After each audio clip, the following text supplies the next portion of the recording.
अस्सलाम वालेकुम। दो खूबसूरत चीज़ें हैं मेरे पास। एक तो सैफुल्लाह कश्मीरी है, ये पाकिस्तान का प्राइड है। मैं इनके पाकपतन में खड़ा हूँ और दूसरा मेरे पास मेरे हाथ में एक पौधा है। ये वो पौधा है, नाम का नीम है लेकिन ये नीम नहीं, ये पूरा है। नीम की सबसे बड़ी जो खसूसियत क्या है कि हमारा इलाके का पौधा है। हमारे इलाके के पौधे होने के अलावा ये वो पौधे जिनकी वाइड अडाप्टेबिलिटी है, यानी आप इसको पहाड़ों से लेके कराची तक लेके जाएं। हाँ, बर्फ़ वाले इलाकों में ये नहीं होगा, बाकी ये मैदानी इलाकों का एक पसंदीदा पौधा है।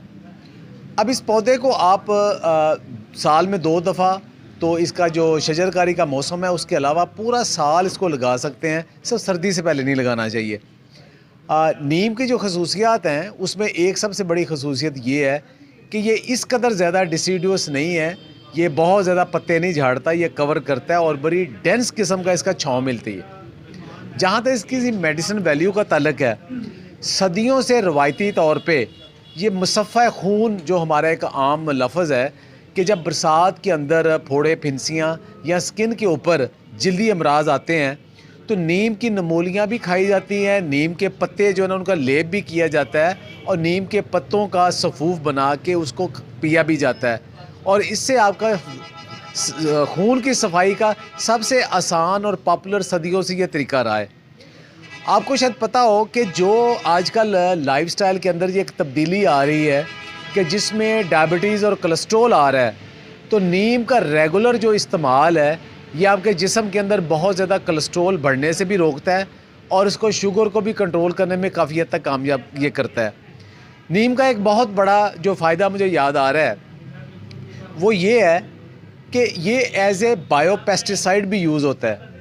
फसलों के ऊपर जो कीड़े मकोड़े या बीमारियां आती हैं तो नीम का जो पत्ते हैं, नीम के पत्तों का एक्सट्रैक्ट निकाल के उसको अक्सन के साथ, मोरिंगा के साथ, मिर्चों और लहसुन के साथ जब मिला के स्प्रे किया जाता है तो जो किचन गार्डनिंग में ख़ास तौर पे ऑर्गेनिक साफ़ सुथरियाँ किसी केमिकल फ्री सब्ज़ियाँ खाना चाहते हैं तो उसमें कीड़े मकोड़े जो आपने ख़त्म करने हैं वो इसी से करने हैं।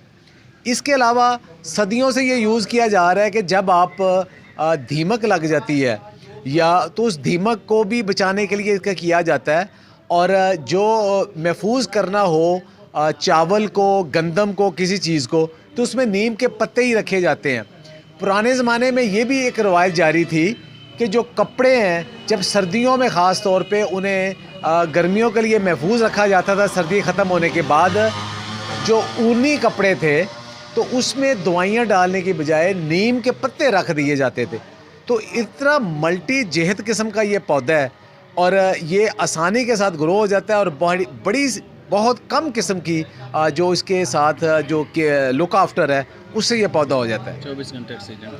तो ये दूसरा है कि 24 घंटे ऑक्सीजन देने वाला पौधा है। बहुत सारे पौधे ऐसे हैं कि रात को उनकी कार्बन डाइऑक्साइड का अखराज बहुत ज़्यादा हो जाता है और ऑक्सीजन का कम होता है, लेकिन ये उन पौधों में से है कि जिनका जो ऑक्सीजन का इवॉल्व करने का जो रेट है वो बहुत ज़्यादा है।